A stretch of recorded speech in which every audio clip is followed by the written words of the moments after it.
minutes. You're good. Yeah, I'm trying to get back on that horse. It's taken a while. I fell off a couple of times. That happened.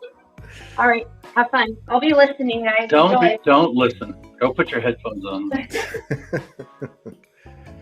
Here, let me hit the music. Boom. Let's see, what do we got? 28 seconds. Let me put on the intro. Be right back. Good.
Rankin's in the house. Whoop!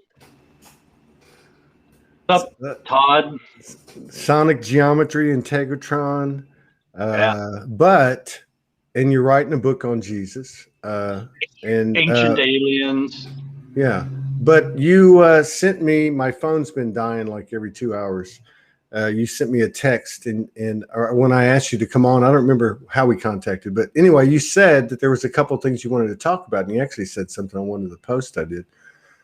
I think there was two things. One was dolphins. Dolphin. Well, you had made some post about dolphins, and you probably don't know that I wrote a book about dolphins, a novel that was actually Amazon's second highest ranked science fiction title back in 2010 or 11, I think. Is that right? So I did a lot of work. I'm a Coast Guard licensed boat captain, and that's what the industry I grew up in. And I was just exposed to dolphins a lot in my job. I was on the ocean almost every day, and I became super intrigued by them in my late teens and early 20s, and just knew that at some point in my life I was going to write a book about dolphins and their physical abilities and their culture. And the more you know about dolphins, the more alien-like they are. Yeah. So that's one. And then the other was the hero's journey. And of course, there's always whatever new COVID vax development is going on. So we could talk about any and all things. Go ahead. You there? I love all three subjects. We call that dead air on the radio. That's right. You have that radio show. You've been doing that radio show for what, 10 years? It'll be 9 in October. Yeah. Awakening Code Radio. Yeah, Awakening Code Radio. With Michelle Anderson, who you had on just recently. Yeah, speaking of dolphins and things of the aquatic. Yeah. But, we don't talk much about COVID as a subject. It comes up, but I'd love to have a discussion with someone like you about it in this community. If you're up for it, we can start with that and go to the other two. I suppose. I mean, my take, I'm so exhausted, like I'm sure just about everybody is, by the COVID conversation, the vax conversation, the, action plan, what to believe, what not to believe. And I think the only thing that gets us through this, or really anything, is your own sense of inner peace, calm, knowingness, what's right for you, what isn't right for you, not projecting that rightness or wrongness on anybody else, because it almost feels like there is a back agenda that some people would say it's some political party or a person or a billionaire or some dark plan, but I don't get a feeling like that. I think if it's anything that scale that it is something almost, if there was an agenda, it is something so much bigger than that. And I actually had a little bit of a drop-in experience about a week ago. And it was like, if you're looking for the puppet master of this whole COVID vax scenario, you're not going to find him on planet Earth. This is something much, much bigger. It is control. It is the divide and conquer. It is all the things that we think it might be. But if we're pointing fingers at each other, pointing fingers at politicians, at doctors, at the developers of the vaccines, I think pretty much everybody is doing what they think is probably right. And yet look at where we are. We're so divided, so polarized. People have died both, of course, in numbers of COVID, they've died or been injured by vaccines that's being suppressed. So it's a big wobbly story that we are living through right now. And I got this message, and I don't know if this would vibrate with you or not, but that you and I have talked, and it probably came through in the Ashtar communication that we did a few episodes ago, that there is a purpose for humanity, and an important purpose in the grand scheme of things. What we learn, what we forget, what we have forgotten, our consciousness, our ability to align with consciousness or not, we're so unique as far as we know. On planet Earth, us and dolphins are probably the two apex species that we know have a high level of consciousness, and we can express it in ways to each other. We have a vocabulary, and we can, tell stories and do scientific studies. We don't know to what degree the dolphins might do that, but in my research, what most people don't know, and this is, maybe we'll interweave all things together, the hero story, is that dolphins were, if you believe in it, strictly evolutionary story, they evolved from the ocean, but for millions of years they lived on land. They were terrestrial creatures, whales as well, and then about 40 million years ago went back to the oceans. And there are people that suppose, and now there's some people in the scientific community that wonder, is there such a thing as conscious evolution? And they touched on this in the movie Lucy. I don't know if you ever saw that movie with Scarlett Johansson. Oh yeah. And Morgan Freeman says, can you control your own metabolism? Can you control body functions that we think have no control, that we have no conscious control over? And there is a theory that dolphins knowingly, willfully, and strategically went back to the oceans after they lived on land, that they even 40 million years ago had a consciousness to say, this is tough up here. I mean, this is where it's denser. We're moving through a weighted gravity. Food is hard to come by. We have to have shelter from the elements. I mean, it's a struggle here. And you take all of those things and almost turn them on their heads 180 degrees. Where we're fighting gravity, they're flowing with almost anti-gravity. They have no weight. Where food, we have to work at food. Food is abundant to them. They just follow food source. That's all they have to do is follow it. Where we live in polarized regions that have been, lines drawn in the sand of our country ends here and your country's over there. Dolphins roam the world, as every species does. It's so many things, and they have this huge brain. They have a larger brain to body weight mass than we have.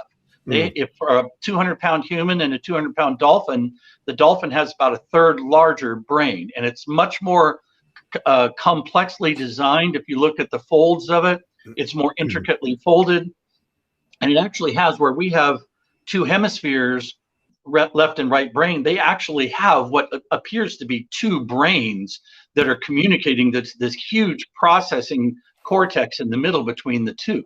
Wow. So you kind of wonder, could we ever be like them? Could we ever evolve consciously? And that's what I think kind of brings us back to this COVID scenario. And what, if you call them the watchers or multidimensionals or off-planet entities, that created us, and you could call that God or the gods or engineers or however it was, that was some intelligence that runs through the entire universe and had a hand in creating us, what would be the purpose of who we are? That we kind of live a forgetful life. We align with high conscious ideals, but our actions seem completely misaligned with our idealisms. And we're curious, we want to know, and I think that is a huge part of the function of who and what we are. And the last thing that these higher, more developed engineers that possibly designed us were looking for is conformists. It's like we've seen plenty of conformity stories all across the universe and galaxies. We're looking for beings, intelligence that are non-conformists, that do have consciousness, that do understand what it means to be a part of a colony, but also an individual in it. And that's what I think we are. And I think we're actually supposed to be non-conformists. And so anytime I just feel like I'm being beaten down by a conformity story that is agreed upon by big pharma, government, big business, news media, when they all agree on the exact same thing, that tells me, or it triggers in me something that says, be cautious of this, because you are just being fed a story and are expected to align with it. And I don't think we are. I think if there are watchers out there, they're looking for the individuals, the nonconformists, the people that are asking questions and are not just willing to do something because government or the medical model says, hey, new developments. We created a new treatment that has never been used before, and we want you to take it. In full trust. I was just watching TV last night. It was full of commercials, and every single drug commercial you'll ever see on TV is going to say all the good things it does, and without fail, also all the other things that it might do. We have not been told by anybody official in medical model, in government model, in the World Health Organization, the CDC, we have not been told, oh, and there are potential these side effects, including death. That does not even exist in the medical model. Just look at every single other commercial. So they're not being transparent, and that bothers me. That's a lot, man. That was See you later. Thanks a lot. That was a good flow. No, we're just getting started. And in the middle of all of this, there's no coincidences. I just did a show with a beautiful Susan Bernstein and her daughter, Annie. And Annie's 42, and early last year, so when COVID hit, now this is at the time a father of two, married happily, comes out, COVID hits, goes through the transition as a family, stays together with the spouse. One of the most pure, I don't know what you would call it, philosophies or explanations of energy at a human level. I mean, this was an incredible show, but my point is that it was incredible in a lot of ways, but one of the most incredible ways was the way that they, with three generations in this family circle. Susan's mom's 96 years old, all very prominent players representing different generations, so to speak, come together in COVID and go through this process as a family, and everybody's cool. And the icing on the cake is Susan comes from the other part of Canada to visit them. They have this grounding interaction. She's not vaccinated, and the whole family is. And they had this discussion in front of us, and they talked about, basically they showed us how they honor and respected each other. And I thought, wow, what an inverse reaction to the intended action that was taken, or the overlay that was, and really, as Annie explained it so well, it's an energy game. Everybody's their own sovereignty. Everybody's their own. So it's a fascinating spirit. Everybody science. Should be. We are being sold a different narrative right now. This country was founded supposedly on freedom. That was the cornerstone of building this whole country was freedom, and yet we are seeing almost daily freedoms restricted in the name of, you know, the greater good or safety or, you know, whatever it is. And the last big push of this, 9/11, you know, we saw all kinds of restrictions on movement, and it's okay to read people's emails and listen to them on their phones without them knowing it, or their devices, where they are at every minute of the day, the things they're talking about to sell them advertising. That's not any kind of freedom, you know, that I would call personal freedom. Yeah. And we are seeing such a divisiveness right now. We are seeing such a peak, and it's amazing that at this moment that COVID is taking up all of our attention. Look at all the other, what would have been, any single one of them would have been major stories. Pentagon saying that aliens may exist, or, you know, officials saying whatever. Global warming has been totally backburnered. So many issues, the way we buy things, retail, the complete gutting of the retail Main Street brick and mortar market system that we know and understand.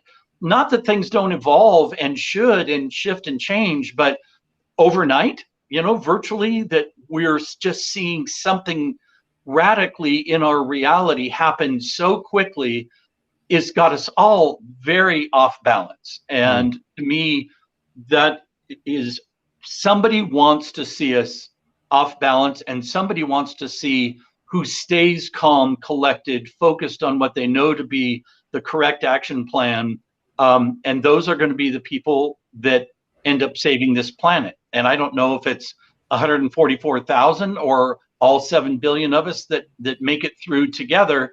My guess is we are probably due for a, I don't know if the right word is culling event, but a thinning of the population. And the population that exists post some big event hopefully will be the one that says, we finally learned we should not do these things again. We should not say that war leads to peace. We should not be focusing so much of our resources, energy, money, time on how to kill each other and destroy things. And that could be a shining new moment for our species, and we might be on the brink of it. Yeah. Yeah. Without trying to put any overlay down on, you know, any of my brothers and sisters and you, you know, just through, you know, my relationships and what I do, I guess, you know, kind of talking to people every day about their, you know, their own past and the code coming in, and kind of, I guess it all kind of builds together and I form an opinion. But there's a school of thought that aligns with one of the things that you said, which is that, you know, as much as 20-25% of the population will physically transition very quickly. And that feels kind of in resonance with what you're saying, not so much as a, you know, doomsday thing. It's not. You're actually explaining it as I guess, the death and rebirth kind of thing. So after that event, or after that period, is when the new experience begins. Is that what you're saying?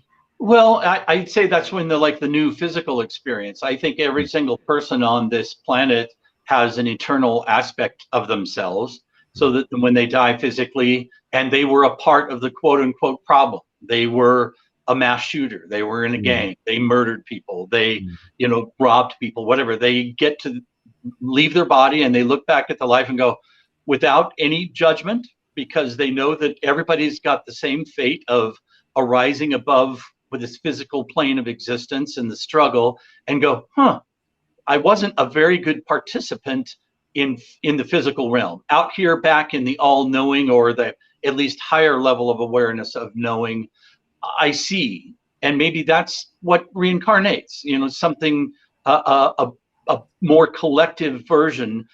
I have every belief that every single person or their eternal soul is fine.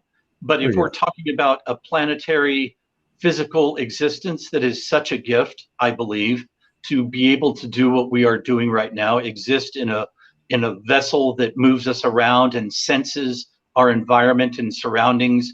When we leave this event, this life on a planet, we will go, wow, that was everything and more I thought it was going to be. The ups and the downs and the you know, the divides and the polarization. But what a ride.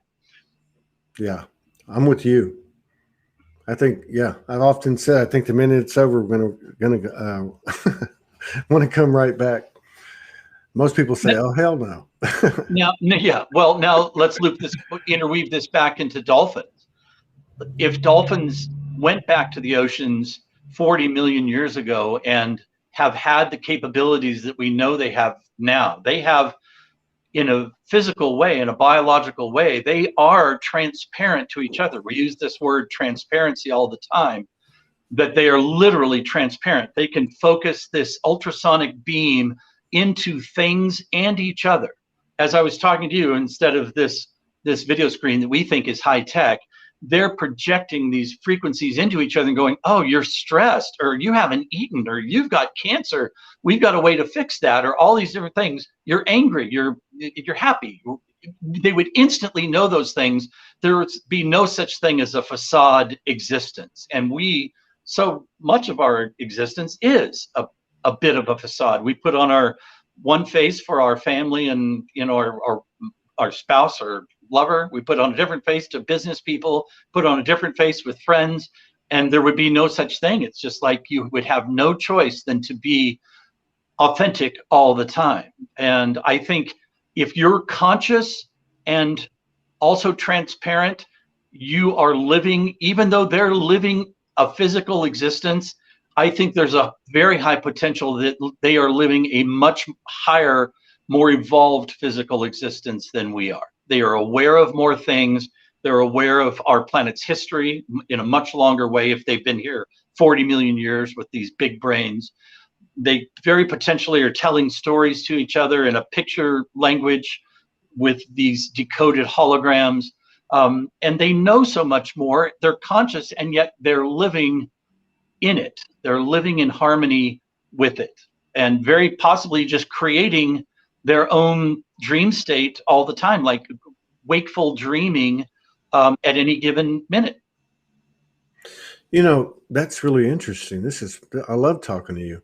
And I wonder what the connection is between dolphins and humans, because, you know, I had a little thing happen, Morgan and I, out at a beach in Florida, which was very obvious that you know, they came right up to the shore. But I've also known other people that have had experiences with dolphins, like the dolphins, for some reason, are connected to us or are attracted to us. There's something in us that attracts them. Do you know anything about that? Is there any reason for that? I only know about 24 hours of constant talk about that. So we'll have to winnow it down. I've swam with dolphins in numerous places in the world, wild, tame, trained, untrained. And there's no doubt that they're curious about us as a species. They share a lot of our preponderance for joy. A lot of their existence seems to be based on joy and just celebrating life. Like our highest level of what we aspire to is kind of what they live every day, because the stressors are gone. Just think about the struggle that we live with every day, and we just wake up every morning with the struggle. How are you going to feed yourself today? Did you make enough money to pay your rent or your mortgage? What are you doing about the kids? Is the car running good? It's cold outside. You got enough clothes? You know, you've got enough money in the bank to retire on?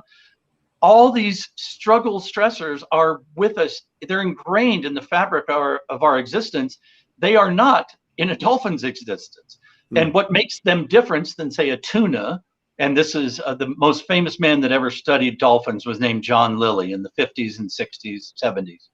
And he said, you know, from the surface, if you just look at a 200-pound tuna and a 200-pound dolphin, it looks like they live the exact same existence. They swim around and they eat and they procreate and they poop, and that's it. But he goes, why would one of them, a 200-pound tuna, have a brain as big as a walnut? And why would a 200-pound dolphin have a brain that's bigger than ours? What are they doing with all of that brain mass and power? And he's the guy who invented the sensory deprivation tank. It was a study to go, what does the closest brain to a dolphin brain do in very low stimulus environments? Because to us, the ocean seems low stimulus. You just swim around, and most of the time you're not seeing much of anything except each other. If you're a pod of dolphins out swimming in the ocean, open ocean, you're not looking at the ground or other, small fish or kelp or shells. You're looking at open ocean. So what are they doing with all that? Well, half of their brains, if you didn't know this, dolphins are conscious breathers. They're air-breathing mammals like us, but where they're very, very different is they're conscious breathers living in the water. So that means every single breath they take has to be a breath they thought about taking. Well, how do they sleep then? If they have to be more or less awake or conscious to breathe. So these two brains, one can actually go into dream state and sleep state, while the other one is just cruising around looking for food and staying with the pod and just quote unquote it's like living. Embodied bilocation. It actually is. It's the craziest thing once you understand how a dolphin, these physical characteristics that they have, combined with the ultrasound, combined with the large brain. We will learn more as our species progresses. We will learn more, and we will look back on, our days of killing dolphins and whales, which most of us don't do anymore.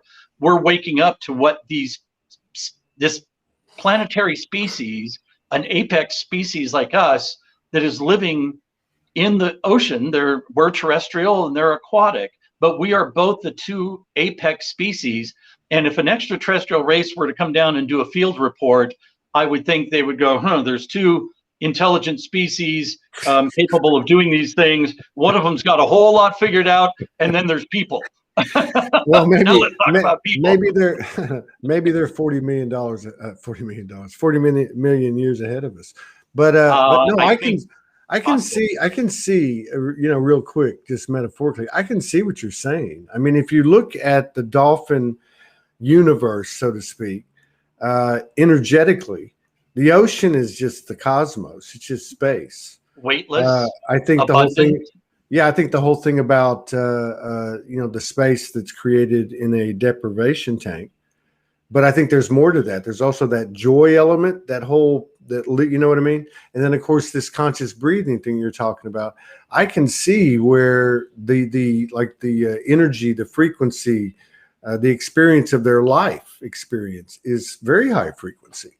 And don't forget the lack of struggle factors. They're not waking up every day going, oh, where's the food? Where's the clothes? Where's the stuff? Where's the house? All the struggle factors that we have, they have none of. They're not even really predators. I mean, they're so smart that what we would call great whites or orcas, very rare that a dolphin is a prey species. Do you read a lot? I read a lot off and on. I will go through my periods of voraciously reading to not reading very much to writing. I'm on the Jesus Project book right now. But back in the day when I was learning about dolphins, I read every single book I could ever find about, both from college professors down to, woo factor people. And really dolphins exist somewhere in the middle of that. They check off many of the woo boxes about how they live, and when we talk about in very philosophical terms, and they also, if you look at them from an evolutionary standpoint. So when we think, how do you know that they lived on land? Well, most people don't understand that in the pectoral fin or side fin of a dolphin is a 5-fingered hand that looks just like ours. They no longer need it, but inside that side fin is a hand that looks just like that. They have shoulder bones. They have all the same bones that we have from the ribs up. Vertebrae, collarbones. I think they must be our ancestors. They brought us on land. They saw where we were going. They're like, fuck this shit. We're going back in the ocean. They're just waiting it out. It could be very possible that they're just waiting it out for us to just end our story. I mean, I guess, when you talk origination, you talk oneness or whatever, even if we were a parallel species, like the same species, we both came on land together. One group went back, one went the other way. It's still it's still actually impressive of both species, but you gotta take your hats off to the conscious evolution, the prospect of that, because that's a living example. Two brains. Yeah, it's Two there's brains. so I mean, if we get to that point, and I don't know that it's impossible to even talk about now, that I mean, just look at biofeedback. That's a fairly old technology now, but you can slow your heart rate. There are ways of doing things that no one would have believed possible. Check in on us 1,000 years from now into the future, where we figured out certain things. Even the mRNA coding. Right now, I think it's just so early, but of course we're tinkering with genetics right now. We can clone animals and plants. There's talking about scientists talking about making a hybrid species out of a human and an ape or something like that. I don't know how far that's gotten, but there are certainly people, I forget what the term for this hybrid animal is going to be, but they are working on it right now. And who knows what we might look like 5,000, 10,000 years. And that would still be a drop in the bucket, a blink of an eye in the timeline of millions of years of living on a planet. Yeah. Profound. You're like a mad professor. I think about a lot of shit all the time. That's for sure. I had a chemistry professor my first year in college, and he was very, you would walk in and he would be playing the music from the Twilight Zone. That would have been a good professor that I would have liked. It was a trip. Yeah, so I failed his class and took him again. I liked him so much. Yeah, true story. Yeah, this is so like, and the other thing about the dolphin template, if I'm looking at it as the desire to evolve as a human, the two brain thing, that would to me like be the equivalent of being conscious here, running this body, and at the same time with equal consciousness, my multidimensionality is doing whatever it wants, and I'm conscious of it. And I feel like that the physical is the physical, but we know it's all more than that. And I feel like energetically that's doable. And there's a lot to be said if we can do, when we do that, there's a lot of other things that go with it. You know what I mean?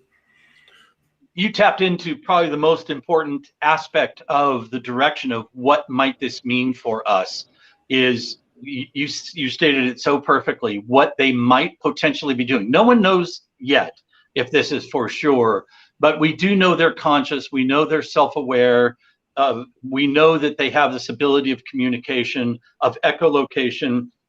And here's some things that I've learned personally, firsthand. So people think, oh, dolphins are always happy. They're never violent.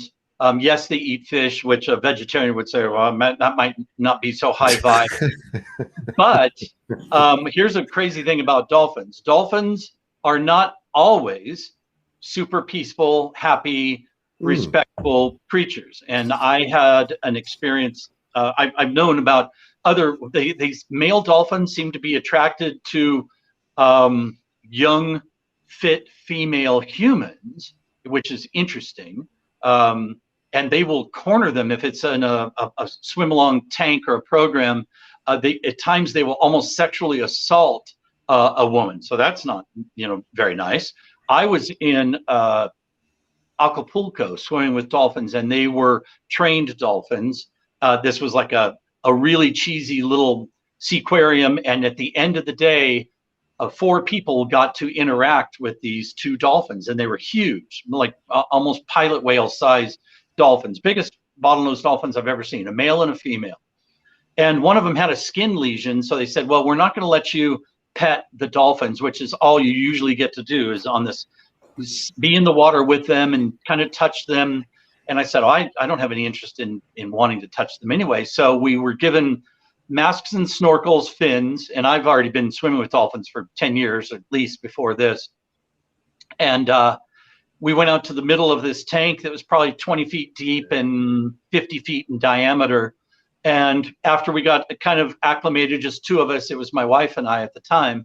And this guy in Spanish, I understand Spanish fairly well, and he says, okay, now go under. And he was really just saying, put your head under to look. But I have swam with dolphins so much, and if you want to interact, you try to become more dolphin-like. So I went under. I could hold my breath longer than 2 minutes back then when I was real fit. And I went deep, equalized my ear sinus canals, was probably down 12, 15 feet, dolphin kicking, doing my best to kind of simulate a dolphin. And the female came right up beside me and swam. Her eye was looking at mine, and we swam in tandem, the exact same motion, the same distance. And this male from the other side swooped around and faced me and just opened his mouth. Now they don't have big razor sharp teeth. They have these small little conical teeth. Dolphins don't chew their food. They swallow food whole. So he shows me this teeth, and I've seen this before. And then right after that, in a blink of an eye, it happened so fast, he spun around backwards, and dolphins swim with their flukes, their tail flukes going this way. Yeah. Sharks and fish go back and forth this way. Dolphins and whales go this way. He swung that tail fluke sideways where there was no water resistance and systematically hit my shoulder joints and my knee joints, all four of them. I mean, just boom, boom, boom, boom, like a sledgehammer. And I thought, I am being killed by a dolphin in this tank in Mexico. And all I could do was just float up to the surface and lay there motionless. I was taken out of the tank and just laid there, and these giant purple bruises all the way to the bone just came up all.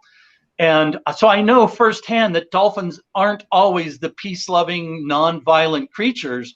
And yet my takeaway was, if you're capable of violence, but rarely ever show it to where people can see it, that almost makes you more mysterious and unbelievably magical than if it's just not in your program to possibly be violent. They can be violent towards each other.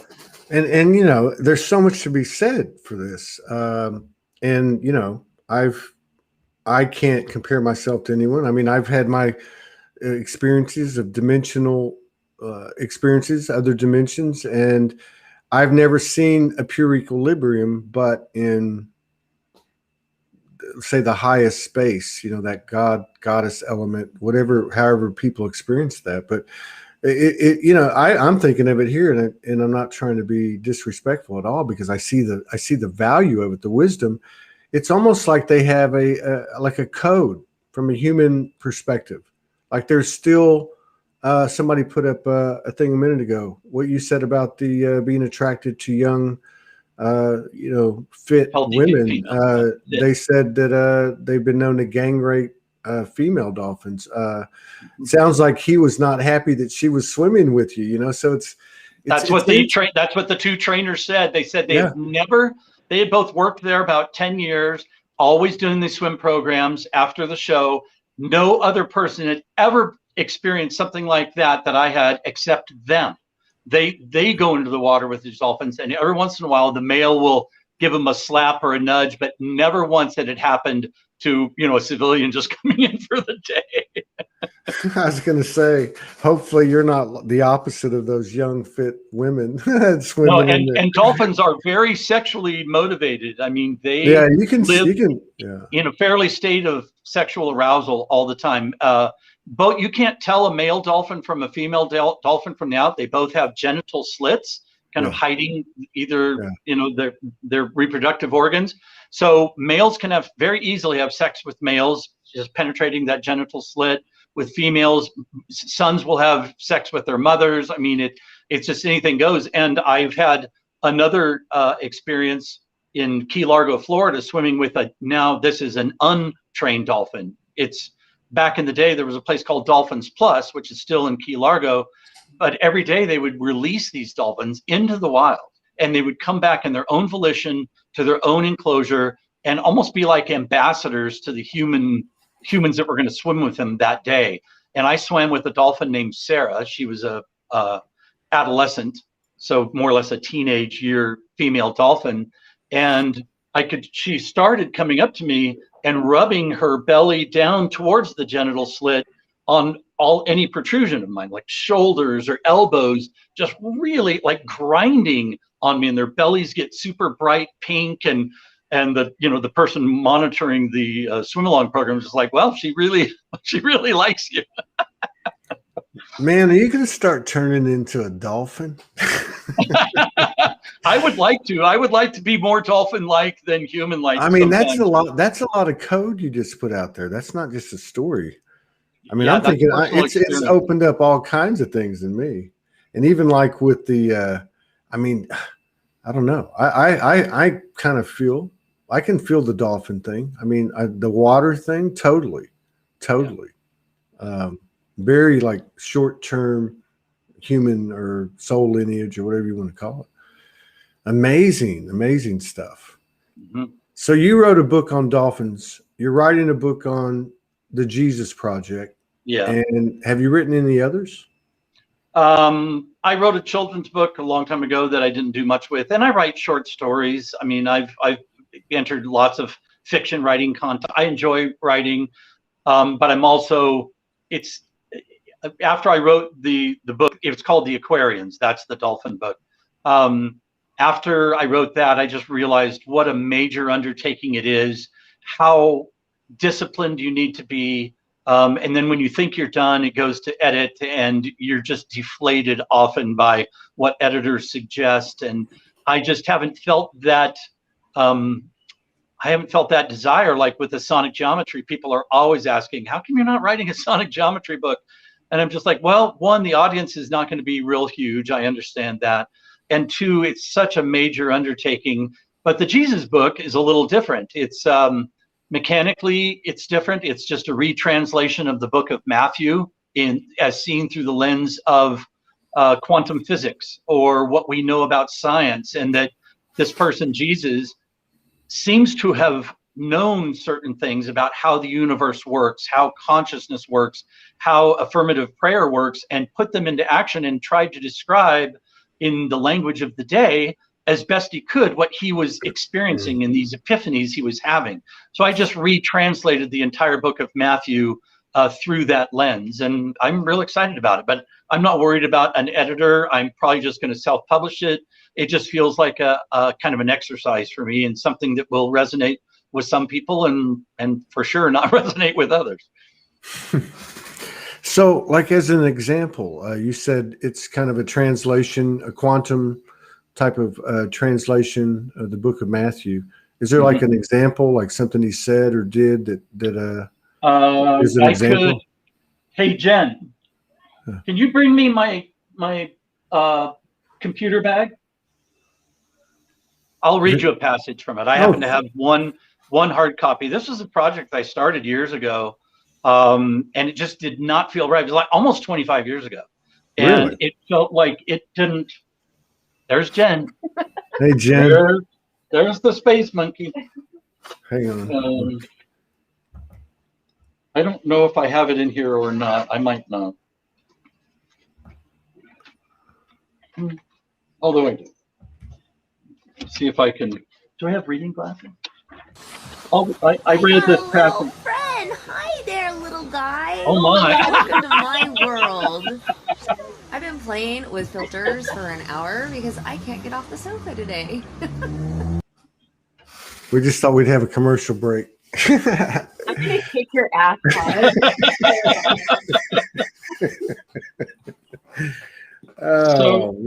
So I kept the format exactly the same. You can read, someone who is curious, what did the New England, the King James Version or the New English translation say? It's chapter by chapter. Someone can go back and read the official Bible and see what I did. But so after Jesus is baptized by John the Baptist, and he has this epiphany that he is a child of God and has been delivered with a mission to go out and minister this good news, what gospel literally means, good news, that God loves everyone. God does not love anyone anymore, even though he was brought up in the Jewish religion and he knows that there's people who think they're more special. He's running it through. So in the polarized world we live in, it's hard not to divide our spirituality by polarity as well. We never just think of there's only all light without being probably equal parts dark. That's the way polarity works. There has to be a balance between the polarities. And yet in the spiritual realm, that became all good, God, and all bad, the devil. And I would say both of those are creations of our own, because God would have to be all aspects. If it's God that created everything, then he created the negative aspects of how the universe works as well. And negative meaning polarity. A battery needs a negative polarity pole as well as a positive pole. You need push and pull. You need outflow and inflow. You need motion and rest. Those are polarities, but they need all of them. So after Jesus is baptized by John the Baptist, he goes out in the desert, and in the book of Matthew, he meets the devil. And the devil tempts him with, hey, if you do this and this and this, you'll be the king of the world. You'll be the spiritual leader, king of the world. Everyone will follow you, but you got to do these things. It's like you have to respond to my temptation. And so I took kind of the horned devil aspect out of this without the aspect of a devil or a negative side or a doubter within us. So you want me to read just a little passage of it? Yeah. All right. So Jesus, after accepting his complete spiritual awakening, knew there could only be one way to prove himself that he had fully embraced God's spirit, and that was a test. He prepared for this test by heading out into the wilderness and fasting, which of course left him extremely hungry. As could be expected, it wasn't long before the voice of temptation. Now I say the voice of temptation, rather the devil showing up in a red cape and a pitchfork tail and a beard and horns. This is inside of him. And he goes, the voice of temptation presented itself saying, now that you have embraced all which God has to offer, and you fully understand how you are an intrinsic part of all creation, you know that you could turn these stones into bread and eat if you wanted to. But God's and Jesus' true voice within him responded, that might be, but that bread would only nourish my physical body, which is nowhere near as important as my spirit. No, I would be better off dying with my eternal soul intact than surviving another day here on earth, unable to resist temptation. That's just a short kind of feel and for what this entire project. It's about 30,000 words. So it's, you remember that book, The Four Agreements? It's yes. About that length. Yeah. That's a good length. That's a good length. Yeah. It's like gift book length, and I think it's something you could read in a couple of days. And that last line was a good summation. That was very powerful. So, he goes through other tests, but it's the same thing. It is no longer this disembodied devil, just like it's no longer a disembodied God, living up in the clouds with a white beard and pointing judgment and blessings on others and judgments on others. It's within us, the entire realm. And Jesus says that numerous times. You don't even have to retranslate it, that the kingdom of heaven exists within you. And by inferment, the kingdom of hell also exists within you. And you are deciding how you're going to navigate the polarity between the two. And the way you navigate is with an uncharged neutrality. You're aware of the necessity of push and pull, of light and dark, but you navigate it. Yeah, that's pretty much where the rubber meets the road, isn't it? I mean, it's getting to the point now where the universe is telling the whole world, I don't care if you're in these communities or not, put up or shut up. Yeah. Like you can't ask someone else to do it or your government to do it or whatever if you're not doing it. No. I mean, because well, I think we've turned the tide, but yeah, you can see how deep the program has run, which really equates to those things that we discover about ourselves every day, which is amazing. Yeah.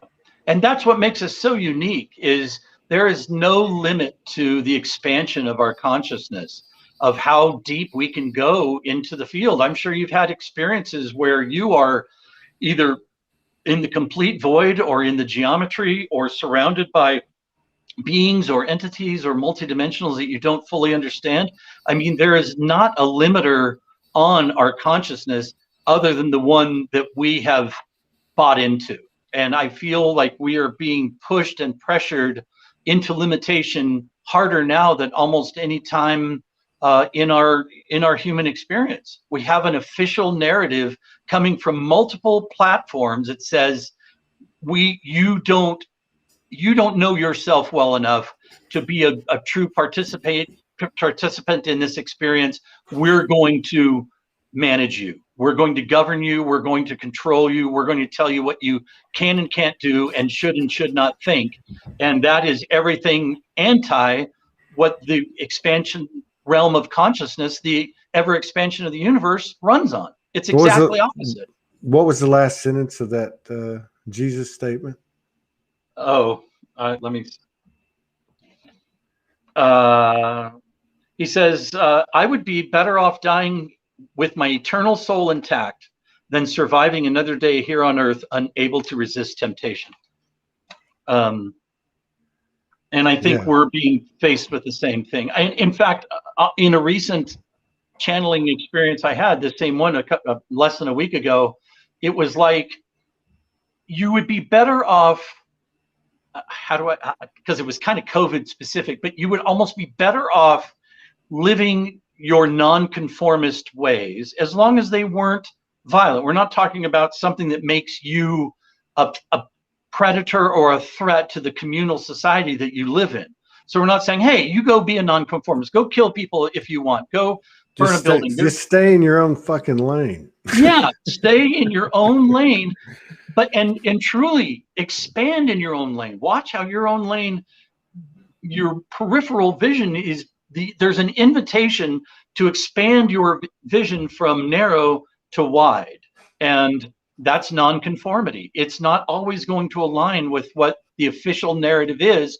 And we are living in that moment on many fronts where we are being told how we should be doing things and what we should be putting in our bodies, and how we're being good people to each other. The whole narrative of wokeness is probably related to it, but again, it's happening so fast that we can't adapt or adjust. It just feels like, whoa, all of a sudden everybody's the bad guy, and it looks like us more than anybody is. Well, how did this happen? That's been the program and the little Stockholm syndrome.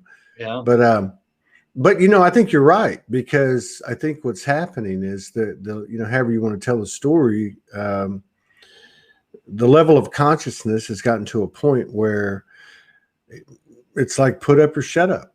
It really is. I mean, it really is. I mean, it's being felt in so many different aspects of our experience as the experience expands. That's right. The connectivity of the universe, or of our experience together, even on Earth, is becoming more and more apparent. And it's actually probably just us remembering, reintegrating something that someone decided there would be a value in us forgetting. Yeah. Like I have been told personally numerous times in the etheric realm way that we are playing a very important role here, and that what we are calling AI intelligence that is proliferating everywhere is what most planetary species end up following. You follow logic for logic's own sake because it's logical.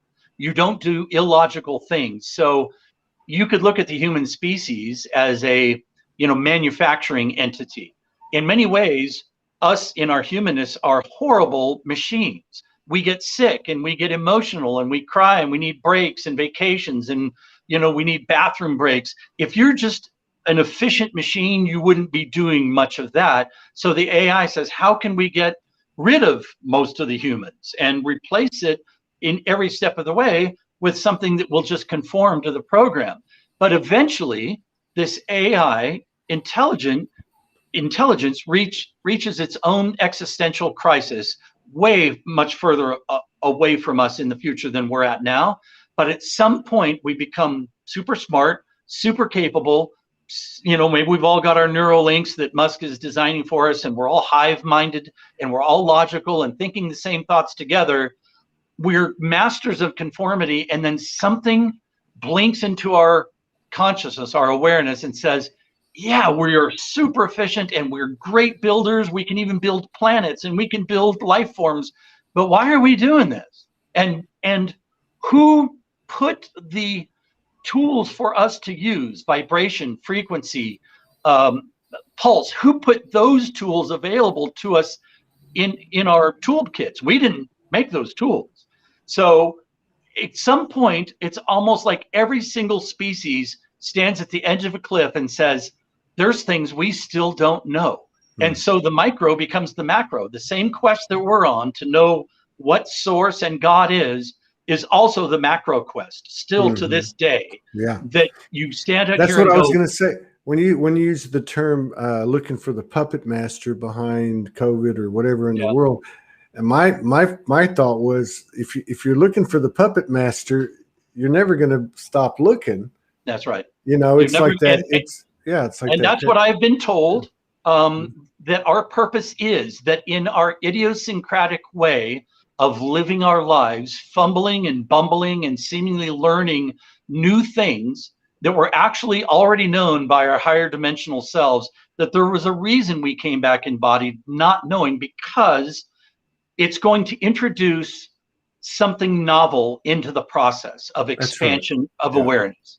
And that brings us to the third thing we said we would weave into this story, is the hero's journey.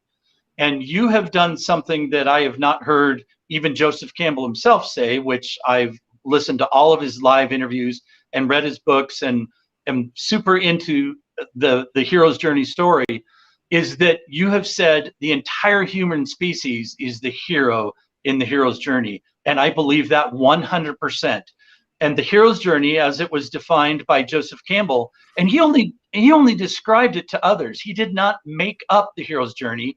He traveled around the world and found this myth that was so common to cultures that supposedly weren't even communicating with each other yet, of some unlikely, lowly being of some sort called to a great mission of discovery that would somehow end up helping the community and himself where he came from. And so they launch on this journey. The first thing is they have to accept the call, and then they are met with accomplices that are as unlikely as the original hero was, a bunch of buffoons and ne'er-do-wells and people that don't know much, but they all play an important role. You meet resistance in the form of a disaster, a monster, some big player that has more ability than you, that wants you to not make this mission happen. You get set back, you try again, you learn this thing or achieve this thing or get this thing, and you do bring it back, and you become aware that the most important aspect of it was always with you, was already percolating in your society that you came from. So whether it's the Wizard of Oz or Star Wars or the Hobbit stories or any of those are all hero's journey stories. And we vibrate with them because we are that. That's why we are so aligned with this story and why we want to watch it over and over and over again in movies and read it in books. It's because it's our story. And Joseph Campbell realized that. And it goes deeper than Joseph Campbell. It goes back to marine biology and, believe it or not, dolphins, that the man who had the biggest impact on Joseph Campbell was a marine biologist named Ed Ricketts. And he is my personal hero. He was a good friend of John Steinbeck's. He inspired John Steinbeck. If you've ever read John Steinbeck's, any of his books. Now, who, Eric Ricketts? Ed Ricketts. Ed Ricketts. Ed Ricketts. He was a marine biologist in Monterey, California in the late 20s and mid 1930s. And he became friends with John Steinbeck. They had heard of each other. And then Joseph Campbell, he knew John Steinbeck's wife's sister. And she said, "What are you doing back in Chicago?" And he was doing nothing. He had graduated school. He was broke. He was playing saxophone or trumpet in some band. He had no money. No, this is Joseph Campbell. Joseph Campbell. I didn't know he was a musician. I didn't know that. And John Steinbeck's wife's sister says, "Why don't you come out to Monterey? There's a cool bunch of people here, really literary people. I think you'll get along with them." This was probably like pre-Beatnik. Was this like the early 60s? Yeah, this is 1932. This is way Oh, pre-Regan. I didn't know he was that old. So he came out. He ended up having a love affair with John Steinbeck's wife, Carol. But he really aligned with Ed Ricketts. And Ed Ricketts was, he was a marine biologist with no degrees. He never got any degree in marine biology. And yet one of the books he wrote, Between Pacific Tides, is mandatory reading for any marine biologist going to college today. I mean, he casts a long shadow, but he is the guy who actually planted the seed of the idea of the hero's journey in Joseph Campbell's head. So he's a major player in my life. This guy, Ricketts, he sounds really interesting. Do you read much? Do you read? I don't read anymore. If I can find it on the internet, I find it. But now and then I'll speed read stuff.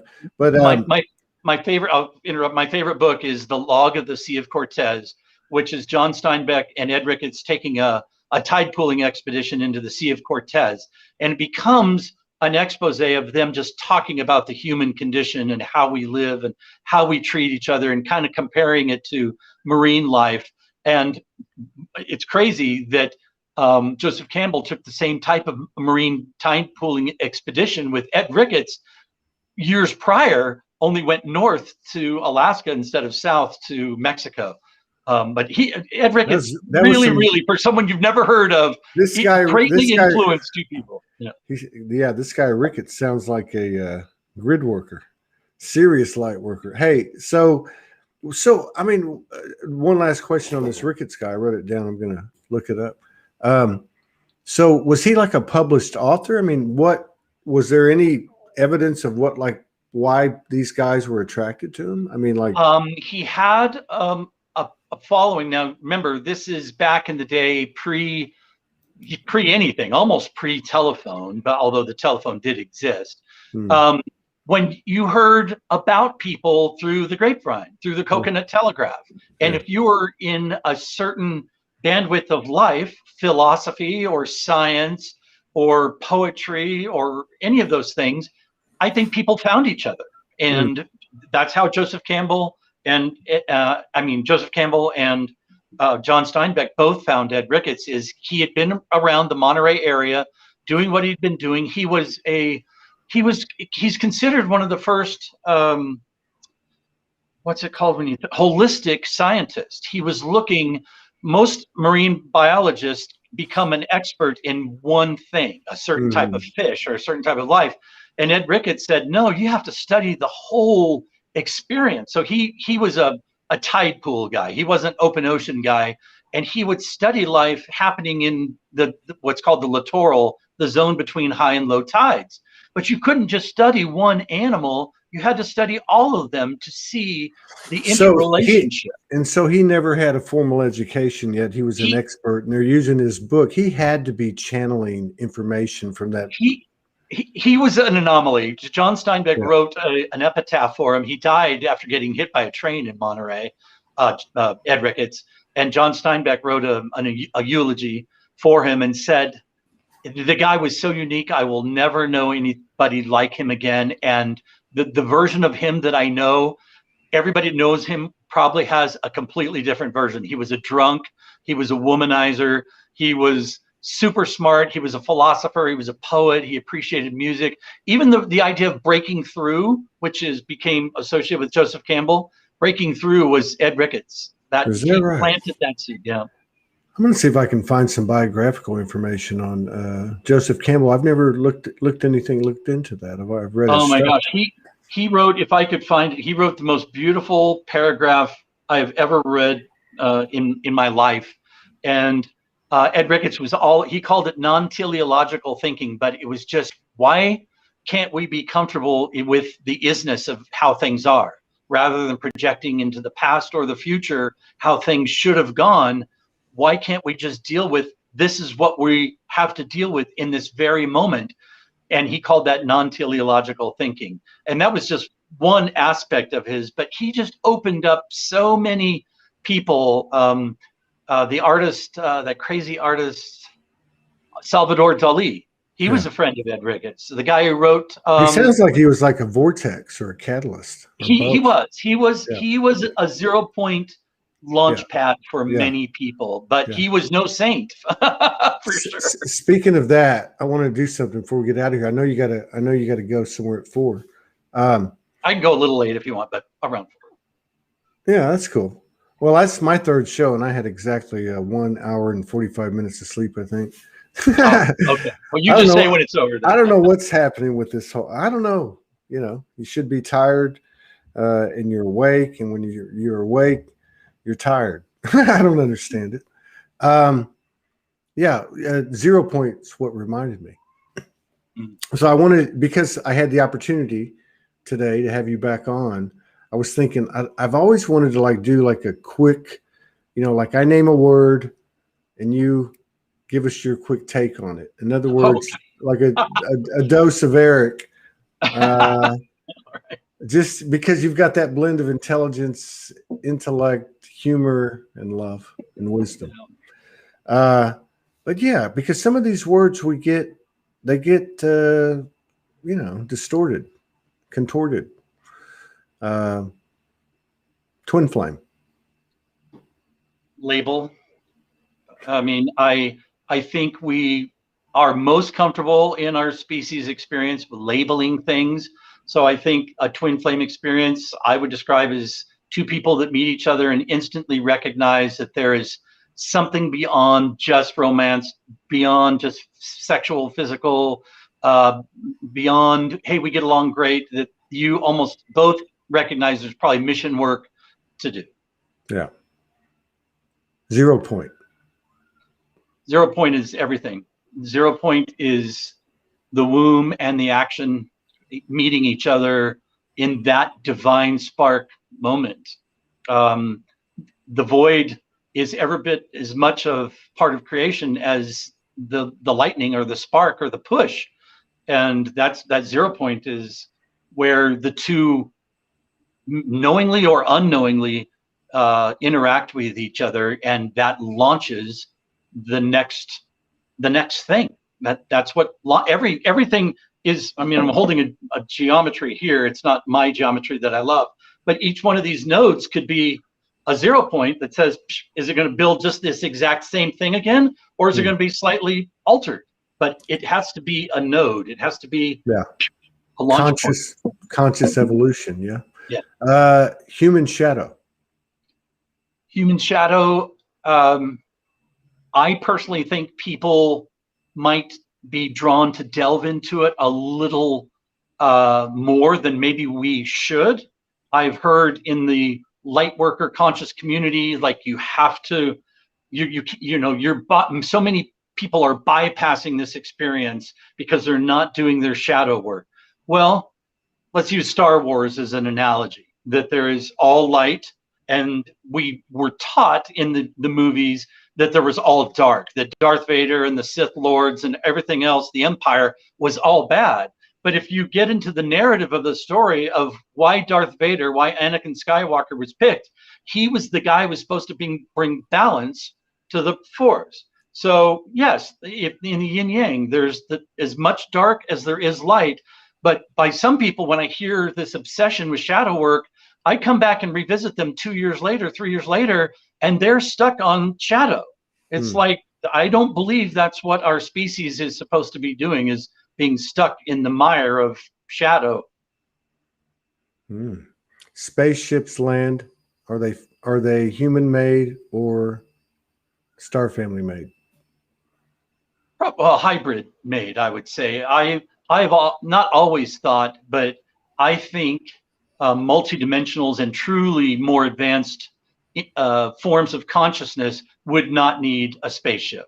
So if we are looking at nuts and bolts and propulsion systems that need crews to man, I think we're looking at something more advanced than us, but possibly a future version, like a timeline of our progression that, or possibly even a more physicalized aspect with the opportunity to merge and exchange code and be in that frequency. I don't know how this works. I think that's entirely possible, but it's also entirely possible, like if you talk about Ashtar, you're talking about beings that do use ships that are monitoring and have technology and monitoring our planet for the greater good.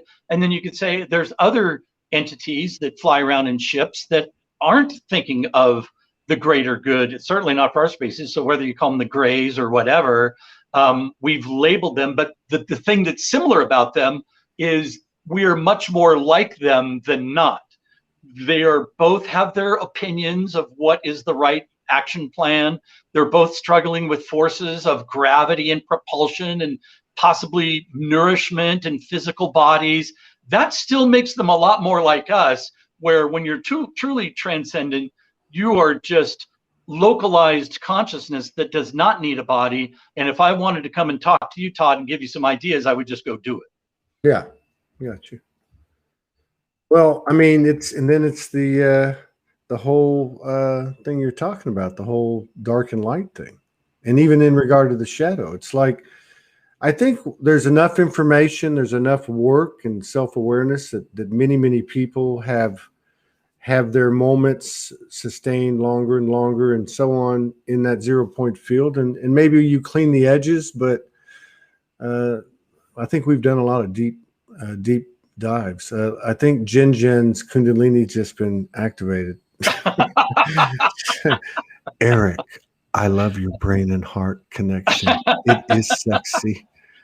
She says stuff like that. She's hey, you guys are the real deal. I can testify to that. We loved our time. So we have not talked since Soulogy Fest. I was a little bit bummed that I could not stay through the weekend because I had my pre-booked Integratron workshop that I needed to do. But loved it. Loved meeting you in person. You're much taller than you're much more imposing than I pictured you being.